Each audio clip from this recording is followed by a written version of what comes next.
What secret will you take to your grave? Story 1. We had an old cat growing up named Tuna. He was 16 or 17 and had a long and happy life, but he was really deteriorating. My mom didn't want him put down, as he was her cat, and she seemed to be in denial about how weak and near death he really was. One day she came home from the store, and my dad calmly told her that he found Tuna dead under a tree in the sun. She was happy he died peacefully and on his own terms. What she doesn't know is that she actually ran him over as she was leaving for the store.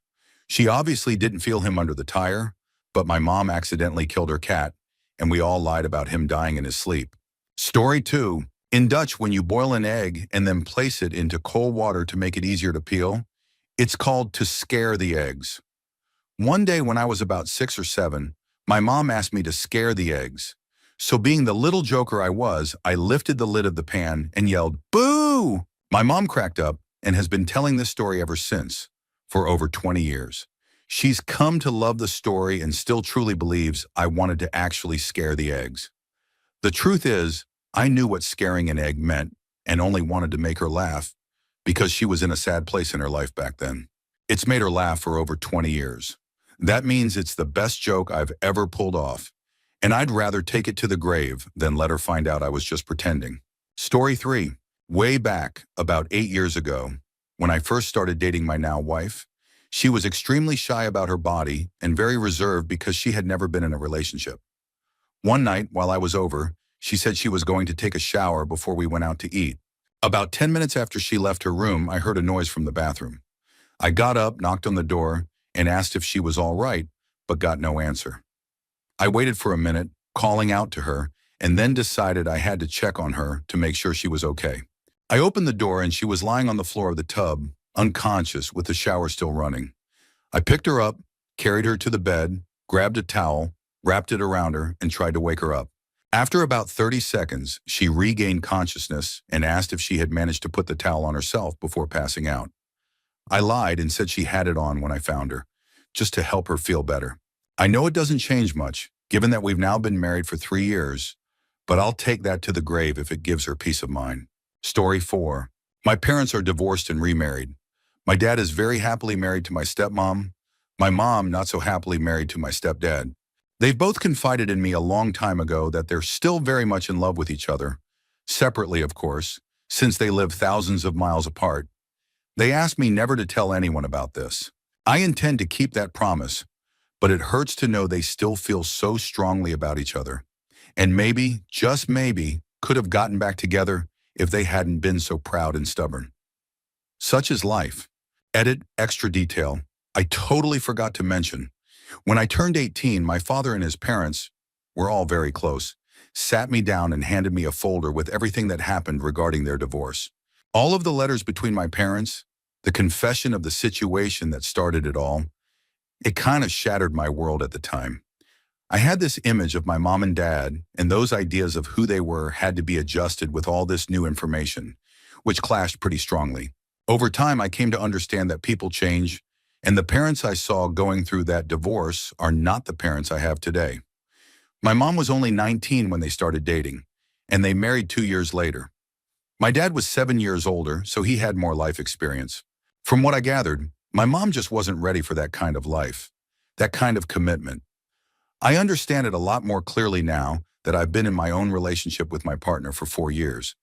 We got together when he was 18 and I was 21. Things are a lot harder when you're living with someone at such a young age. We've made it work and are extremely happy now, but honestly, we felt like it could end at any moment during the first 2.5 years. They were rough. It also didn't help that my mom came from a pastor's family and they were extremely strict. So much so that they would set aside their actual faith to protect the family's image in public. There are some very dark stories about that, but this thread doesn't feel like the right place to go into it. Story 5. The wife of a close friend knows that the friend was closeted and was gay before they got married. She believes that she is the only reason he decided to be straight instead. She admitted this to me during a 12-hour road trip and then realized she had said too much and swore me to secrecy. I didn't tell her that. Before getting married, the close friend had admitted to me that he wanted to be gay but never dared to come out due to fear of judgment from his rural, conservative family. He almost didn't get married because he didn't think he could go through with it. but it seemed like the only way to save face with his family. They've now been married for over 20 years. Story 6. This isn't my story. It's one my 8th grade Spanish teacher told me about a decade ago. We had a pet turtle who could escape the tank cage. Can't remember. We kept him in. We would sometimes find him under furniture or crawling across the floor. I was around 8 or 9 at the time. One winter day, we couldn't find him in his tank and searched everywhere, but had no luck. I was heartbroken. I thought he didn't like me anymore and had run away. My parents went outside to look for him, but it had snowed and he didn't stand much of a chance. They found him out there, frozen, but didn't tell me the truth because they didn't want to make me more upset. They told me he had gone to a better place or something like that, and I never heard about it again until after my dad passed away and my mom shared the real story years later. For some reason, they thought maybe he was still alive, just frozen like an ice block. So they placed him on a rack above the fireplace or stove, can't remember exactly, and tried to thaw him out. They did this at night after I went to bed. Turns out you shouldn't place a turtle above a heat source. He thawed quickly and then started to overheat until he eventually exploded. His shell hit the pan and made a loud noise that woke me up that night. I remember coming downstairs to see what happened, and my family was panicking. They said they had dropped something and spilled it all over the floor and were cleaning up. I went back to bed, not knowing they had just tried to bring my pet turtle back to life and accidentally blew him up instead. Story 7. In junior high and high school, a close friend's parents took me in. I loved them all dearly. I spent holidays with them and regularly stayed overnight. I was part of the family in many very real ways. One day, her mom suddenly and unexpectedly passed away during a business trip from a brain aneurysm. These people were saints. I wasn't the only one they had taken in. Another guy was adopted by them at 18 years old. They showed all the best kinds of love and kindness to me, to him, and to everyone who respected their family. They never did anything, to anyone I knew of, that wasn't genuinely kind and compassionate. During all the funeral events, her dad, clearly devastated and exhausted, pulled me aside and said, "I have something I need to tell you, but you can never tell my friend." I was just a sophomore in high school, and nothing like this had ever happened to me before. It turned out the mother, who was like a mother to me too, had been having an affair for about 10 years and thought it was a secret. I didn't ask, but I've always suspected that the trip she was on when she died involved this other person. My friend's dad passed away this year, and he and I never spoke of that conversation again, nor of his wife's infidelity. Story 8. We took the boat out with my wife and her parents. We brought a tube and a car charger air pump to inflate it. My father-in-law, who grew up on the Gulf of Mexico, and I backed the boat in, while my wife and mother-in-law took the boat out as we parked the truck and trailer in the lot. As we were walking down to the dock, I asked if he had a plug to plug the air pump into. He thought I said, "Did you get the plug?" As in the plug for the back of the boat. He panicked, realized he had forgotten it, and we sprinted to the dock. We ended up having to swim about 60 yards out to the boat, which had stalled before my wife could bring it back. We had to get towed back to the boat ramp. It completely ruined the family lake trip, and my father-in-law beat himself up about it for days. He thought I was a hero for remembering the boat plug, and my pride just can't bring me to admit that wasn't actually what I meant. Story 9. I talk about it on Reddit where it's anonymous, but I never speak about it to my friends and family in real life. Basically, my heart is still completely broken over the fact that my only serious relationship didn't work out. I was such a bad partner and father figure, so it's probably good that it ended. I was just making a mess of their lives, but at least once a week I spend time daydreaming about them and wondering how they're doing. My ex's kid should be looking at colleges this year, assuming he goes. He was a smart kid. No reason he wouldn't. I wonder if my ex ever went back to school to get a degree like she mentioned a few times. I wonder if she got married or is with someone long-term, or if she and the kid just settled into their own little family. I know it's not healthy to obsess, and I can't really change the fundamental things about me that made me a bad fit for them, but it's kind of comforting to dwell on it from time to time. Story 10. A guy I used to know died of an overdose a little while back, about a year after we stopped talking. I dropped the whole circle and moved on. What I didn't tell anyone was that he told me 6 months in advance when and how he was going to go. We weren't even close, we were just kind of drug buddies, And he knew I was a really depressive person, so he opened up to me. I dismissed it and even said to him, laughing, "You're not depressed." He was usually confident and happy, and I thought he was just saying it to mess with me. In the 6 months between that conversation and us losing contact, it started to weigh on my mind. Before I left the friend group, I came close to telling someone what he had said and asking them to check on him. I decided against it because things like that usually backfire on me. Lo and behold, I stumble upon his obituary in the paper. When the coroner's report came out, it listed the exact substances he said he would take, and in the same month, only a week or so off from the date he had told me. Me of all people, the most depressive and unstable person I know, waved his pain off like it was nothing. Despite knowing exactly how that feels. Knowing him, he probably never told anyone else how he was feeling. It'll probably haunt me forever, to be honest. We weren't close at all. I even disliked him sometimes. But he was a decent person underneath it all, and I might have been able to help. I could have been there when no one else was. I knew exactly how he felt, and I did nothing, because of some stupid insecurity and paranoia. Moral of the story: don't dismiss people's struggles or cries for help just because some might exaggerate. You never know if the person you're brushing off is hanging on by a thread. Just give them kindness and let them know it's okay. Worst case scenario: you gave someone the attention they needed. Best case? Maybe you saved their life. Story 11. In primary school, students weren't allowed in the building during lunch and break. So you were either in the dining hall or on the playground. When I didn't feel like socializing, I used to sneak into the school building and hide in different areas until lunch was over. Some days I would go to the very top stairwell of the building. All the classrooms were on the third floor or below, so this area could only be accessed through certain stairwells. That floor had only 2 locked rooms that were rarely used, so I usually just sat on the carpeted stairs looking out the window. The area was well lit due to the large window, which was slightly blurred so no one could see me from outside. Anyway, one day I needed to use the toilet but decided it was too risky to sneak back downstairs. So 10-year-old me ended up relieving myself on the floor. Since no one really went up there, the mess remained for days. I'd occasionally check to see if it was still there. Eventually, I told some classmates that I had found something gross on the stairs, and by the end of the week, the whole year group knew, and it was finally cleaned up. Luckily for me, there was already another girl who had a reputation for accidents, so no one suspected me. I didn't explore the school during lunch much after that. Story 12. I threw away my friend's Game Boy Advance SP when I was younger. Growing up, we both played Pokemon Emerald and Fire Red together on our Game Boys. I had a DS with a Game Boy cartridge slot, and he had a standard Game Boy. As the years passed, we stopped playing every day, and our Game Boys ended up collecting dust on closet shelves. When I was about 13 or 14, I stole my friend's Game Boy because I had sold my DS and Pokemon cartridges. I just wanted to relive those early years with some classic games. One day he mentioned that he couldn't find his Game Boy and asked his mom if she had seen it. I pretended to be equally curious about tracking it down, even though I knew exactly where it was, at my house. I started getting paranoid about him finding it at my place, so I put it in my pocket one day, walked to the public library just outside our neighborhood, and threw it in the trash in the bathroom.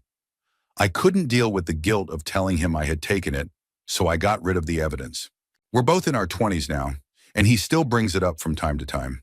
He'll say, "Dude, whatever happened to my Game Boy?" It has to be somewhere in my house. I should find that for old time's sake. He will never know about the terrible thing I did all those years ago. Story 13. I hate my best friend's dog. I love animals, don't get me wrong, but he trained her so poorly, it's heartbreaking. She has to be locked outside when we visit others because she doesn't listen to him when commanded.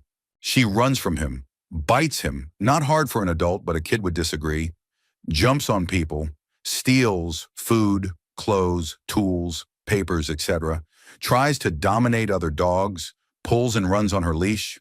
The list goes on. It's all his fault. He never bothered to train her because she is beyond that level. Obviously, she isn't, dude. He still doesn't think there's a problem because she's still growing.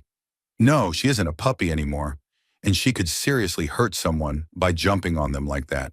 It's a very similar situation to a mutual friend couple and their parenting skills or lack thereof. The same friend even complains about their parenting, but fails to see his own mistakes as a dog parent. Their 3-year-old is so sweet and kind, but they are awful parents. They barely discipline him and then complain about how bad he is to us and others. They can't agree on punishment, and when one of them does, the other pits the child against the disciplining parent. They talk down to him and basically call him stupid to his face. Just a reminder, he's 3. They baby him too, which makes it worse. He's not allowed to run outside because he'll get heat stroke. We live in Pennsylvania. He's not allowed to participate in crafts because he's too messy and doesn't understand. Again, he's 3. They can't be bothered to try something with him more than once, which drives me nuts. He started potty training and was doing well for a solid month, but then quickly regressed. I suspect it's because they don't clean his training toilet often enough. It also just sits in their living room, and he doesn't like the smell. Sorry, guys. I'll never tell any of you 3 how absolutely awful you are at rearing developing minds. My only hope is that you never reproduce again or own another animal. Story 14. I'm still not sure if I should take this to my grave. But anyway, time to bust out a new account. A few years ago, my sister and her husband were staying at my house for a couple of days while visiting my city. My sister was out with a friend, while her husband was recovering from a hangover or come down from who knows what.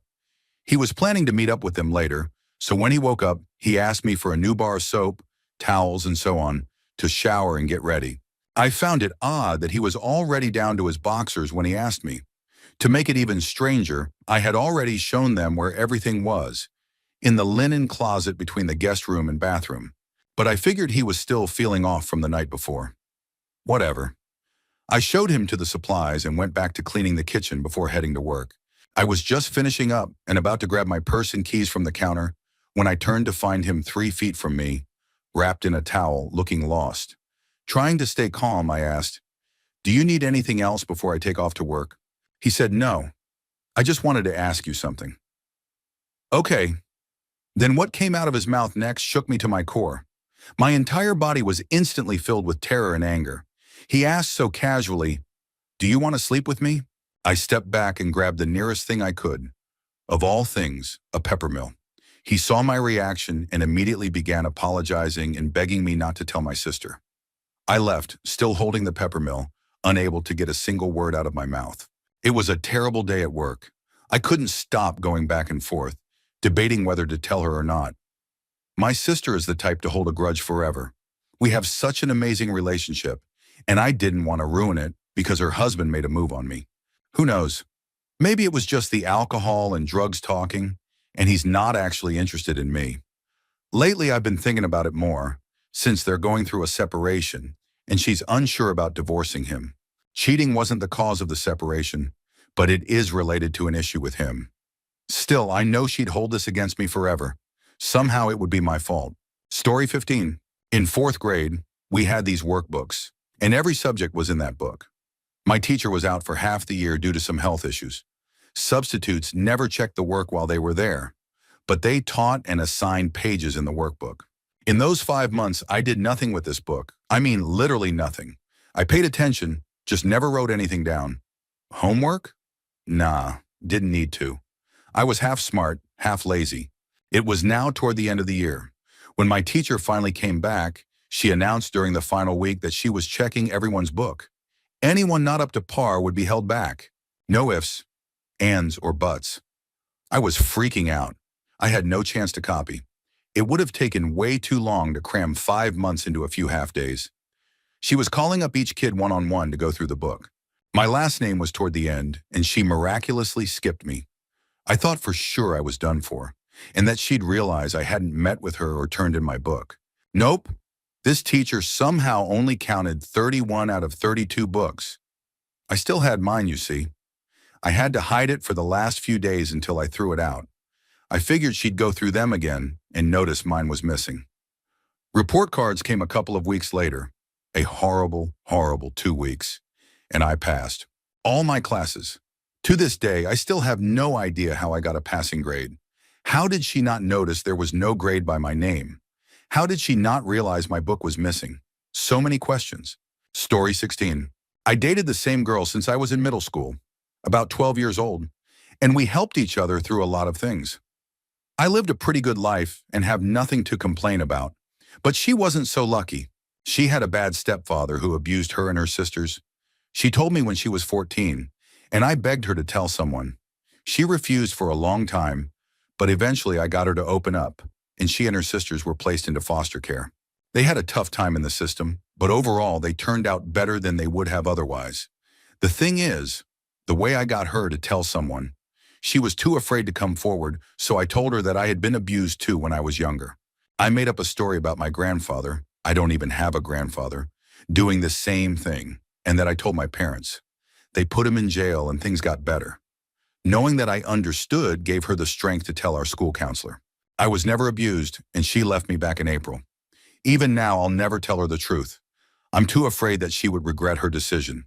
Story 17. When I was in high school, I knew two sisters, one in my grade and one in the year below. Their dad ran some sort of small business. One day, word spread through school that he had died there. Then came the news that he had taken his own life. There was the usual outpouring of support, and shortly after, the girls moved in with their mother, who lived a good distance away. The one awkward conversation I had with them to express my condolences just felt off.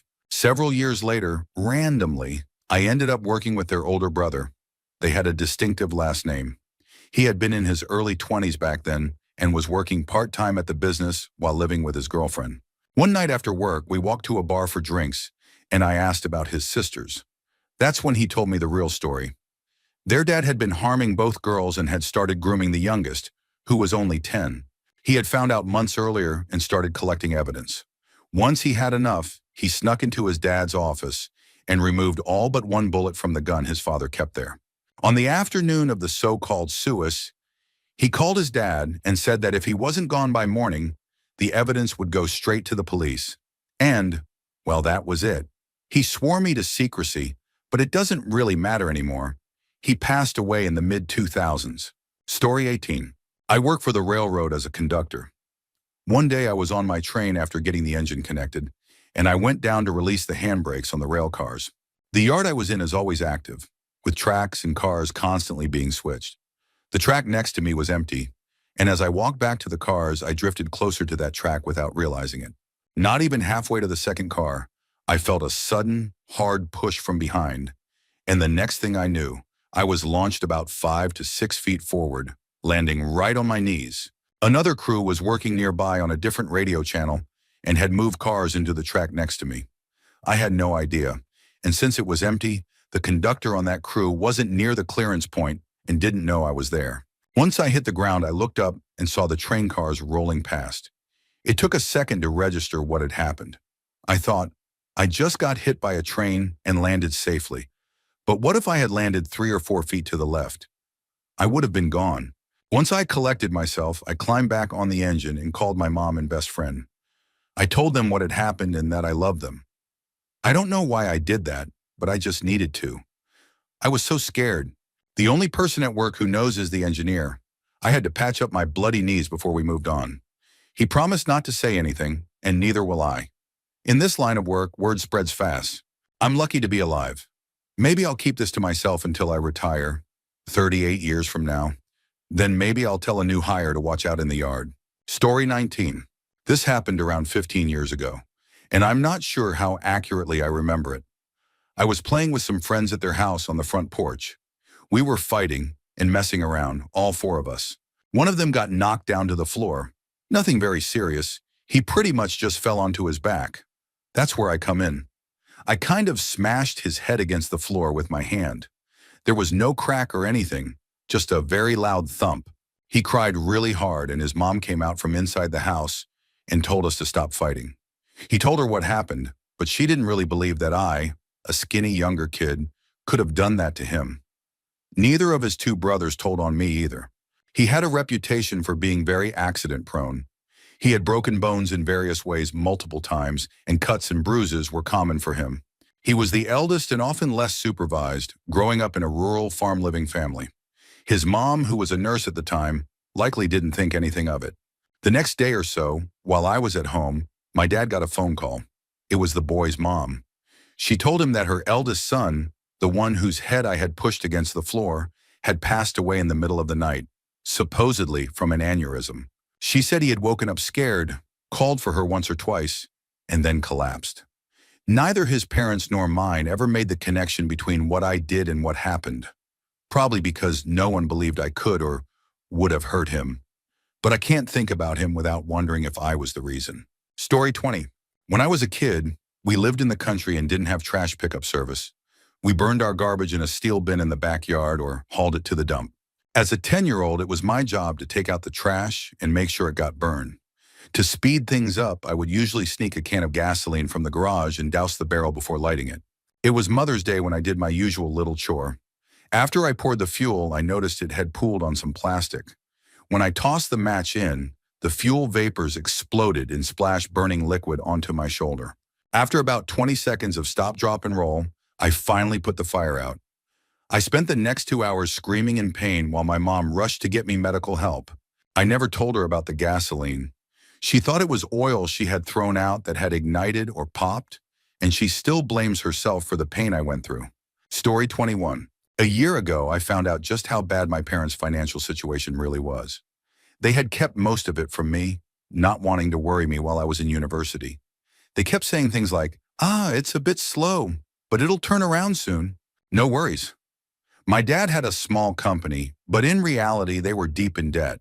If they didn't come up with nearly $10,000 by the end of the year, his company would fold and they'd lose their income and home. They told me this in October, ashamed and in tears.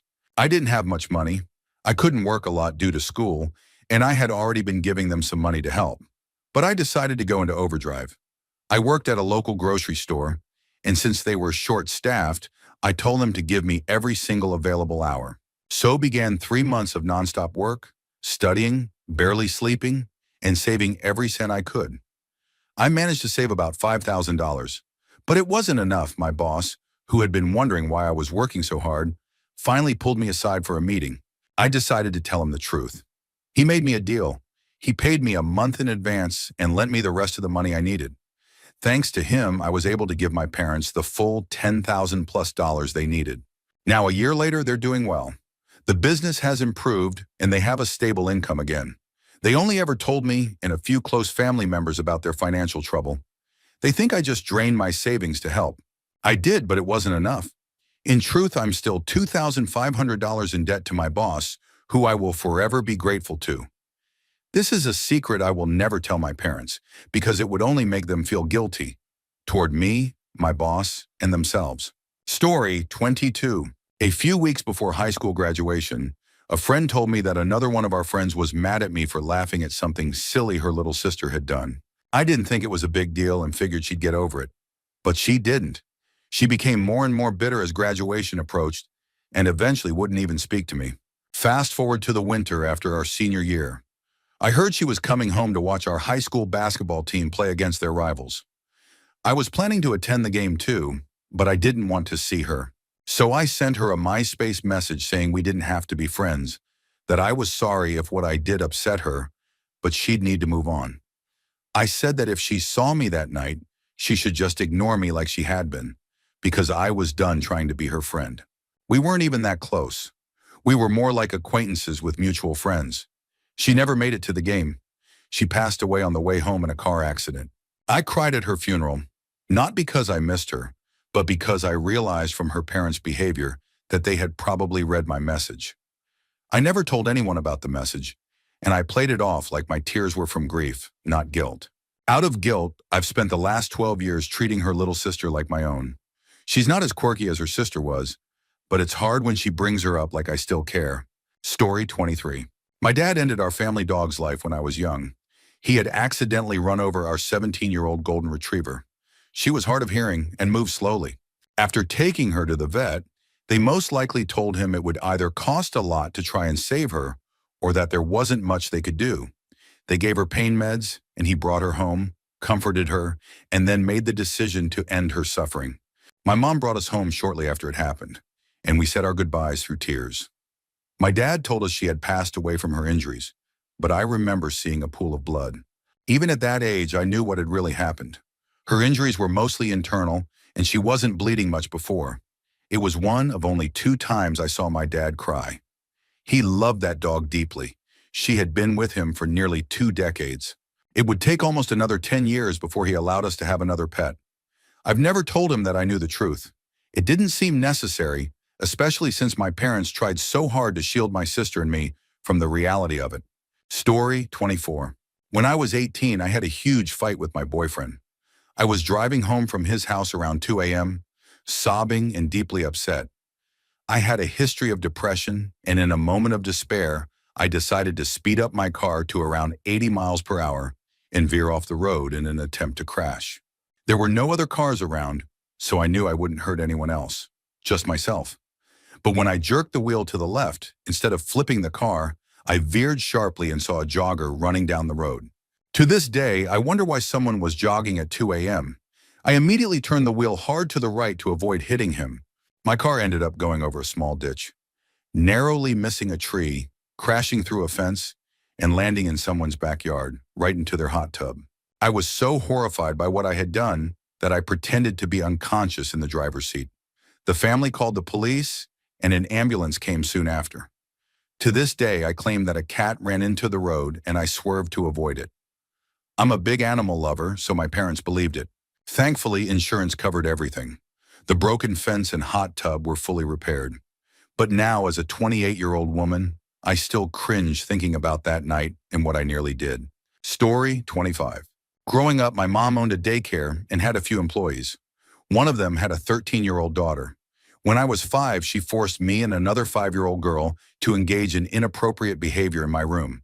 It was a traumatic and deeply wrong experience. The worst part is, the day before, she had asked if I wanted to kiss a girl. I said yes, innocently.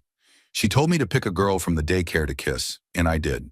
The next day, just before lunch, she made us undress and perform disturbing acts while she watched.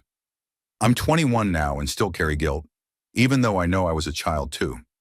I often wonder how much damage it caused the other child. No one found out. I didn't see that girl much after that. I remember crying one night, and when my mom asked why, I said I kissed a girl. Her only response was, "I know." She never brought it up again.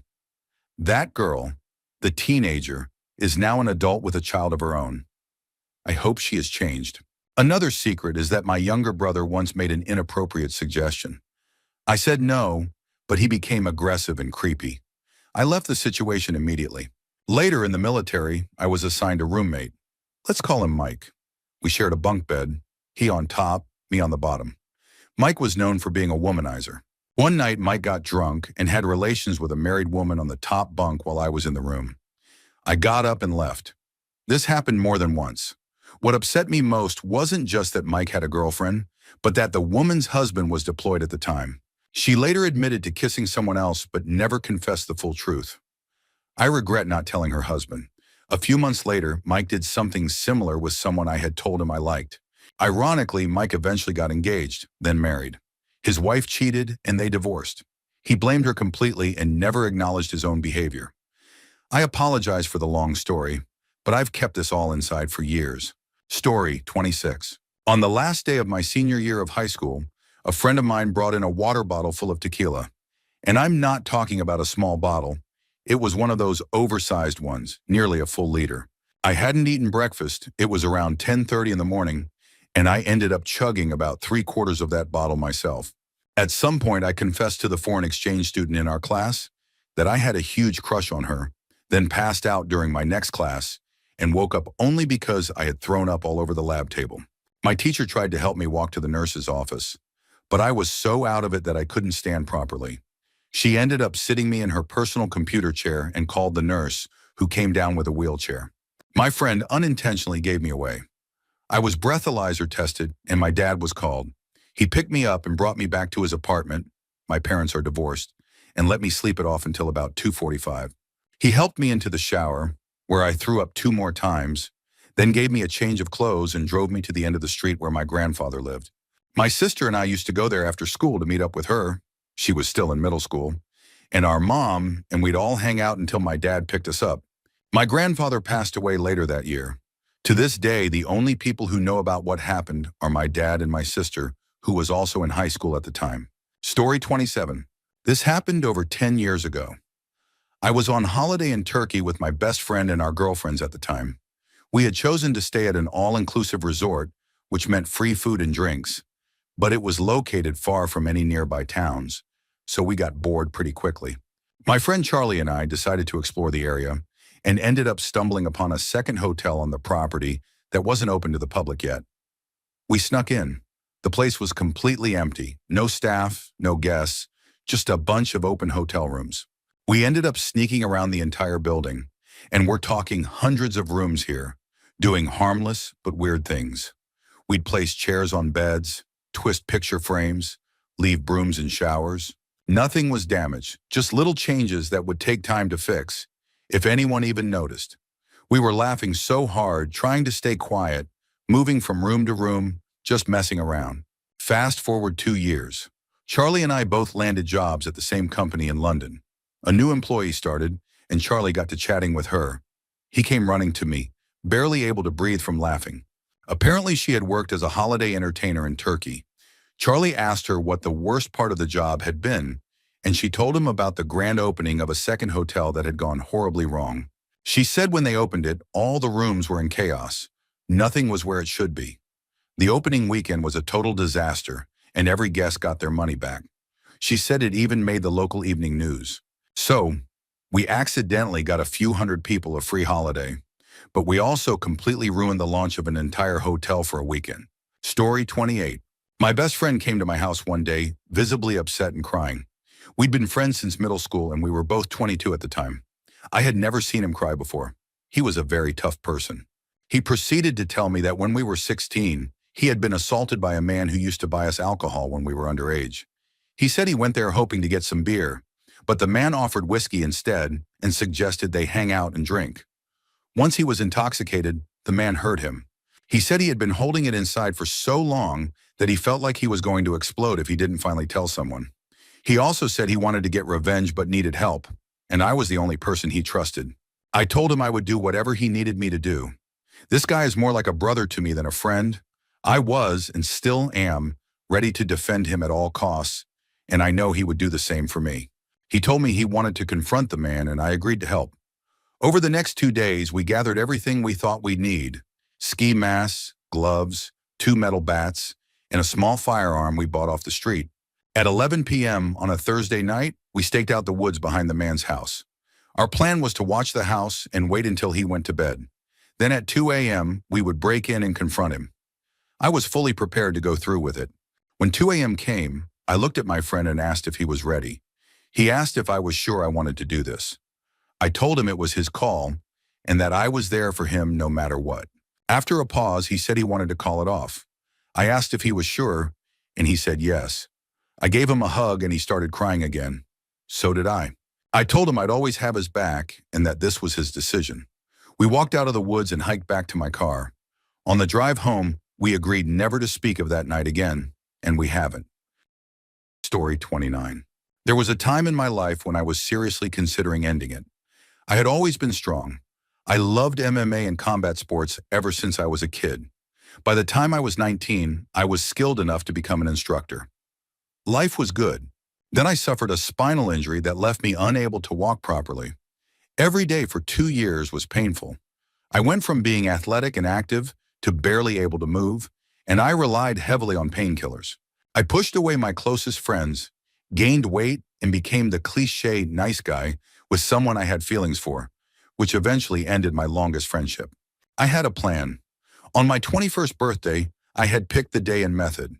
When I didn't go through with it, I delayed it to my 22nd. I even wrote a note carefully planning things so that my parents wouldn't have to be the ones to find me. I love my parents deeply, and I'll never tell them how close I came. I have 2 nephews who need me and a sister who, if I'm being honest, I fear would follow me if I were gone. It would have been the most selfish thing I ever did. Now things are different. I've had surgery, I can walk again, and I've started training slowly to get back in shape. I don't know if I'll ever be able to fight again. Maybe I'm foolish for trying, but I feel like a part of me died back then, and every moment I have now is a bonus, so I'm going to enjoy it. Story 30. I'm almost certain I'm transgender.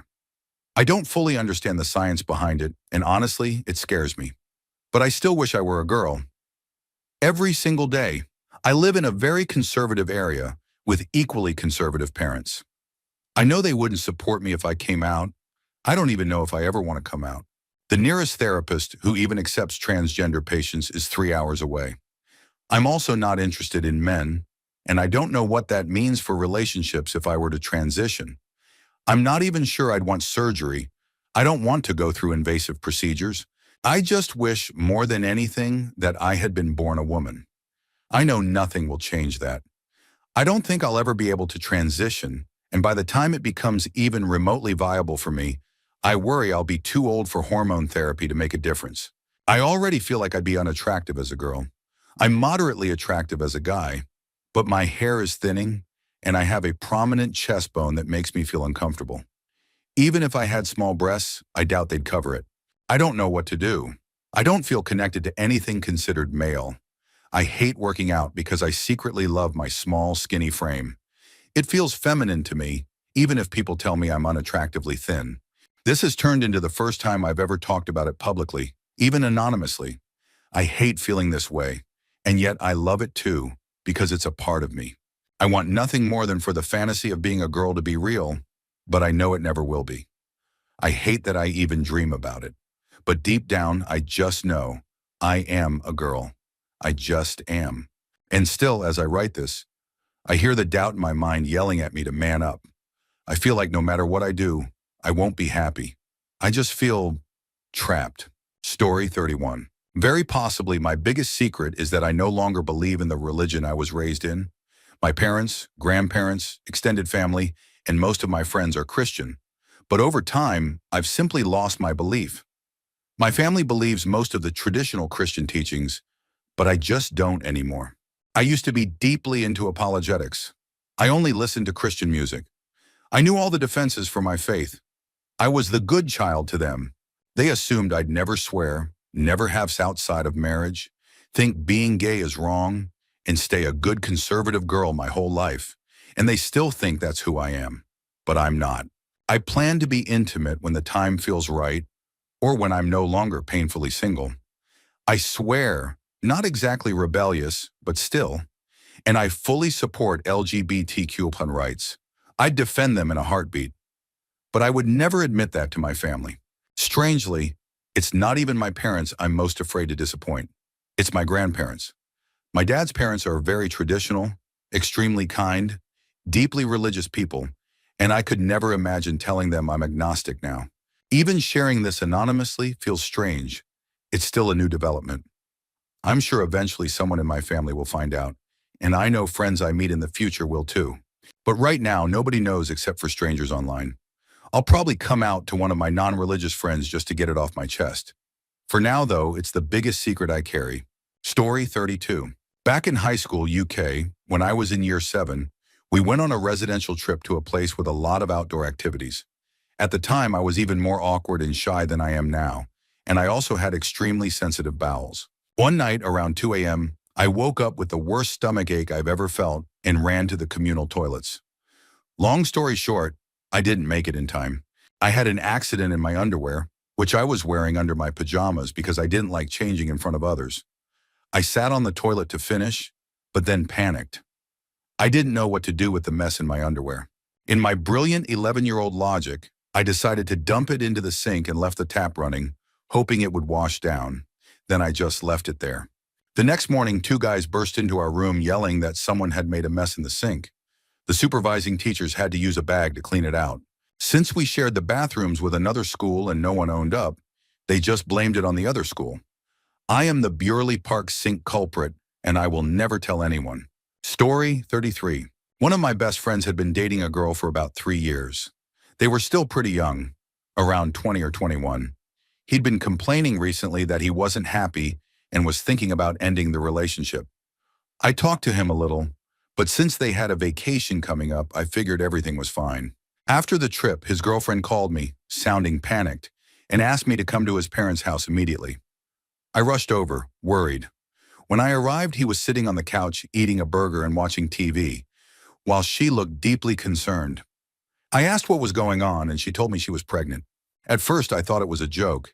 He was so casual, just sitting there eating. But it wasn't. As I was about to congratulate them, she added that she planned to take medication to terminate the pregnancy. That stopped me in my tracks. She said they only called me because they wanted me to be aware of the situation and to be their emergency contact in case something went wrong. I was shocked. I talked with them to make sure they truly understood what they were doing, the risks involved, and how they felt about it. The first attempt didn't work. She tried once or twice again in the following weeks, but the pregnancy continued. That brought even more concerns, as taking such medication can carry risks if the pregnancy progresses. It was a complete mess. Eventually, they told their parents.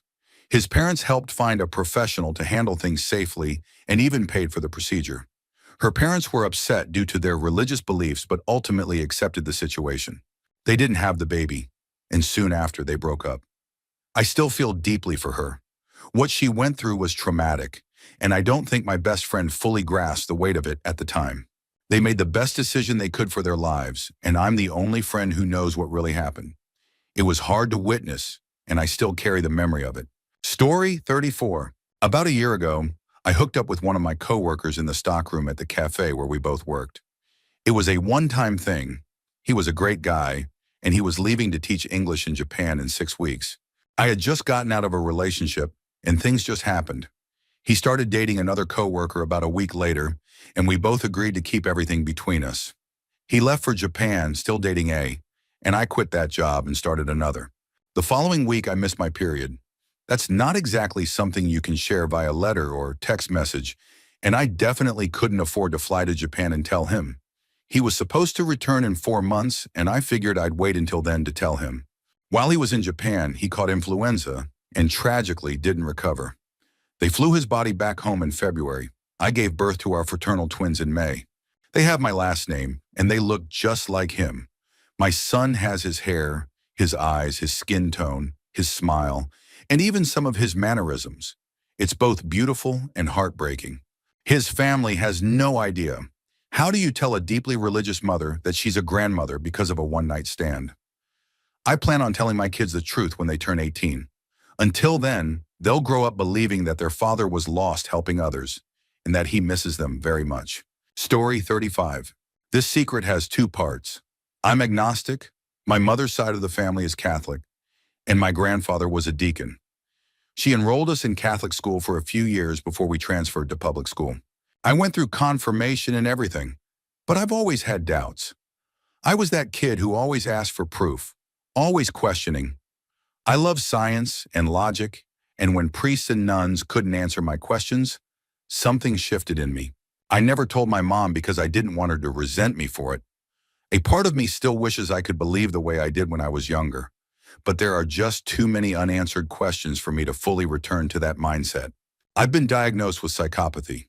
My mom knows and accepts it because, despite the stigma, I'm not a bad person. I just don't experience empathy the same way others do.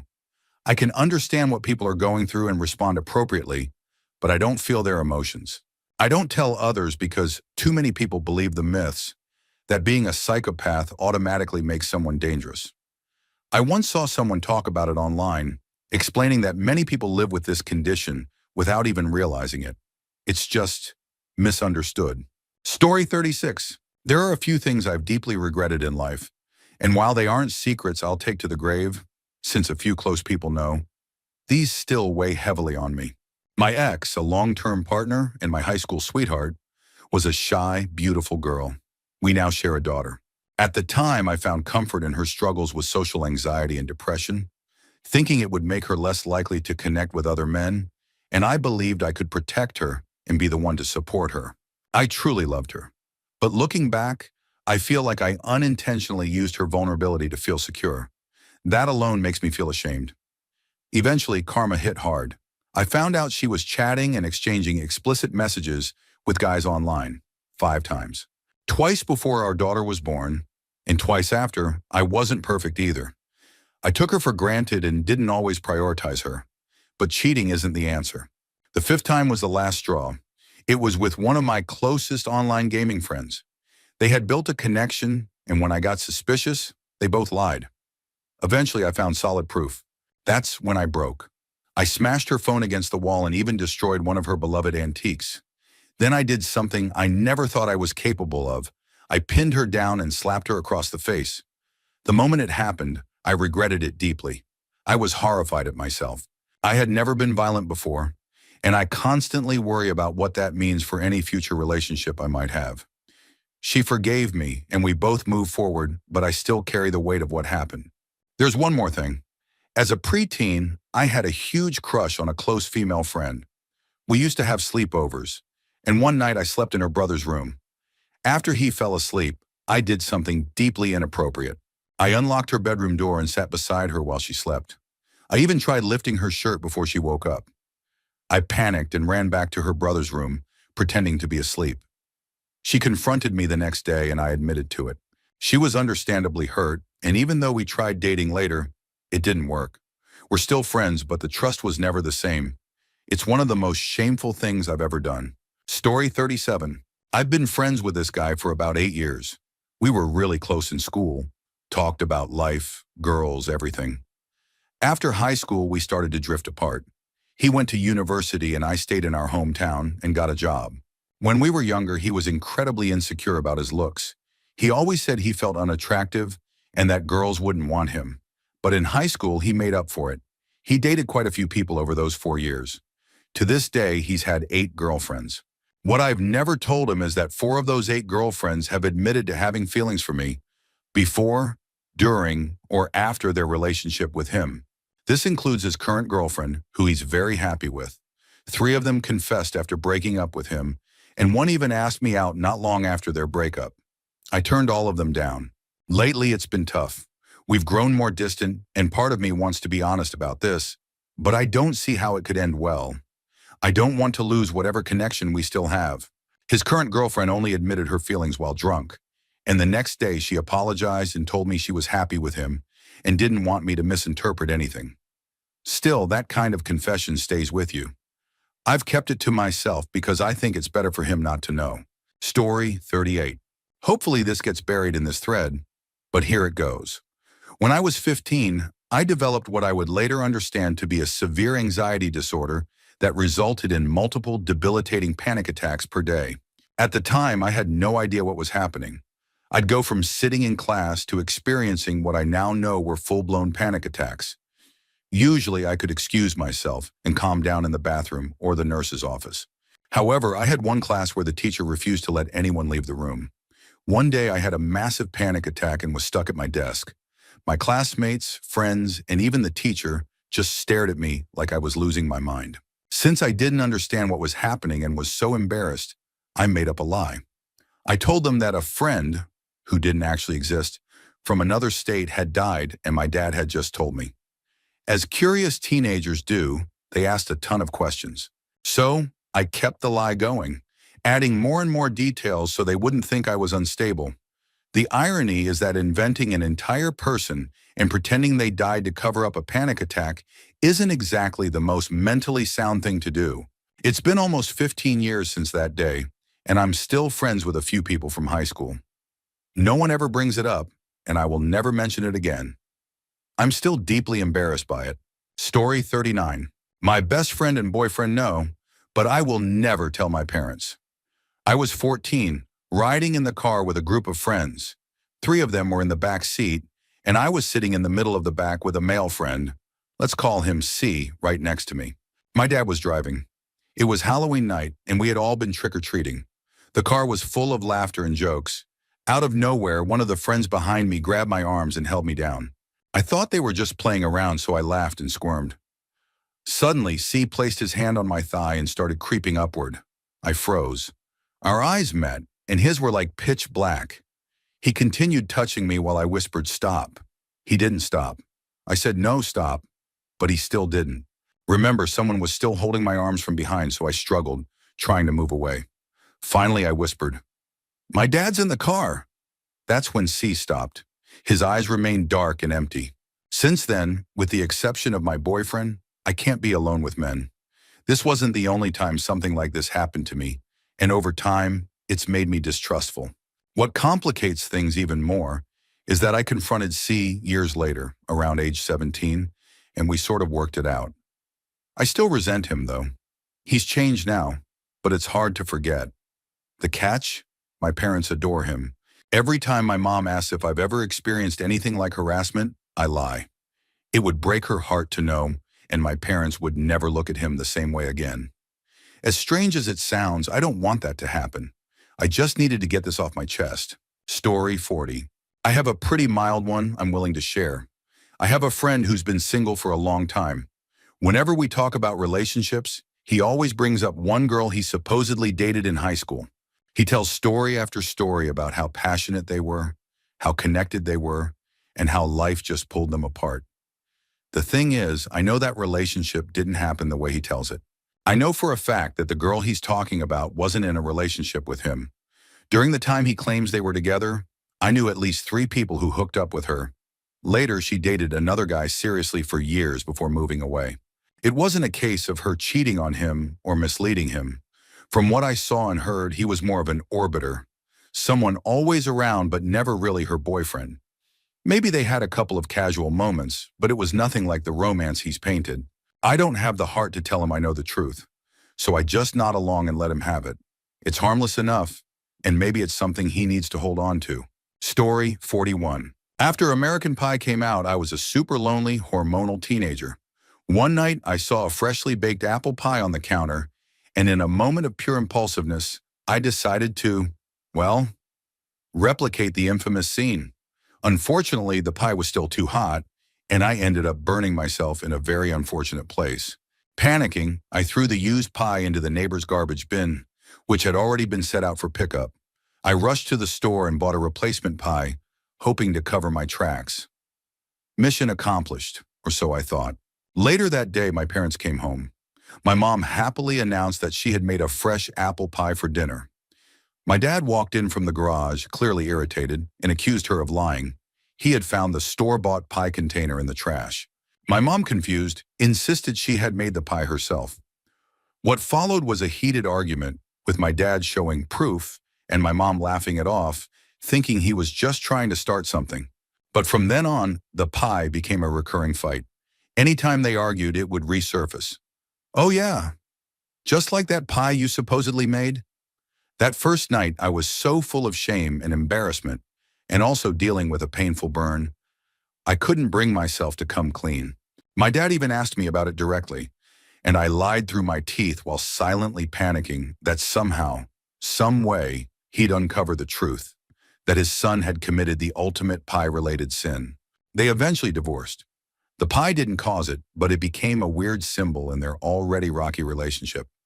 Years passed and both remarried. They're much happier now and get along just fine.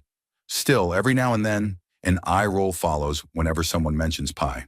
I once asked each of them, hypothetically, if they were happier now or wished things had gone differently. Both said they're better off, stable and content in their current lives. So yeah, I was a teenager who made a stupid, regrettable choice involving a pie. I never told anyone. And while I know that wasn't the actual reason for their divorce, it still haunts me. No, I've never repeated that mistake with any food since. This is, without a doubt, the worst thing I've ever done. Story 42. When I was 17, my younger sister, who was 16 at the time, got involved with some very questionable people. Out of concern for her safety, my parents forced me to swap phones with her. I was still paying off my phone and couldn't afford a new one, but I had no choice. This was before phones had automatic unknown number blocking features. I began receiving constant calls 2 to 3 times a day from scammers, strangers, and her so-called friends. When I didn't tell them where she was, they started threatening me. Some even showed up at my workplace. They harassed me and even targeted my girlfriend at the time.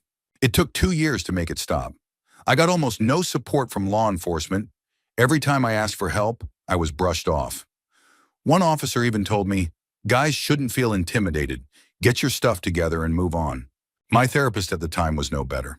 Instead of helping, they told my parents everything I had shared in our sessions. I still don't know if that was a violation of confidentiality, but I like to think it was. My parents were furious that I took it outside the family and beat me for it. To this day, I have major trust issues. I have a fear of phone calls and tend to be extremely cautious in public. The constant anxiety wears me down.